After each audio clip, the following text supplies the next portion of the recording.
বন্ধুরা দেখো আমার পায়ের কি অবস্থা।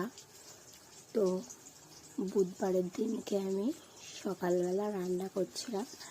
রান্না করার পরে শিলে বাটনা করেছি। বাটনা করার পরে শিলটা তুলে রেখেছি। রাখার পরে শিলটা ঠিক জায়গায় দাঁড়ায়নি, আর আমার পা ছিল পাশে। আমার পায়ে এসে শিলটা পড়েছে। পড়লে পরে পা তো ফুলে পড়েছে। প্রথমে আমি বুঝতে পারিনি। প্রথমে যদি আমি বুঝতে পারতাম তাহলে আমি এতে গরম জল ঠান্ডা জলে ছ্যাঁক করতাম। তো তারপরে তো প্রতিদেবের এই পা নিয়ে অফিসে গেলাম প্রতিদেবের। তো যাওয়ার পরে ওখান থেকে একজন আমাকে বলল চুন আর হলুদ গরম করে পায়ে দেবে, ব্যথা সেরে যাবে। তো আমি যখন পায়ে এরকম হয়েছিল তো তারপর পরই কমবিপ্লাম খেয়েছিলাম, একটু ব্যথা কমে গেছিলো। তারপরে আবার একটা জিরোডল এসপি খেয়েছিলাম ব্যথার জন্যে। তো খাওয়ার পরে ব্যথাটা একটু কমেছে, কিন্তু যে পরিমাণ ফুলা ছিল একটু কমেছে, আর ফুলা আরও রয়েছে, ফুলা কমছেই না। তো একজন আমাকে বলল যে চুন আর হলুদ গরম করে পায়ে দেবে, ব্যথা সেরে যাবে। ছেঁচা ঘা তো তাড়াতাড়ি সারতে চায় না।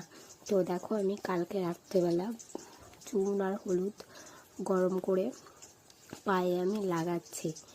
তো দেখো পুরো পায়ে লাগাচ্ছি, আর ব্যথা জায়গায় ব্যথা দিতে খুব ভালো লাগছে।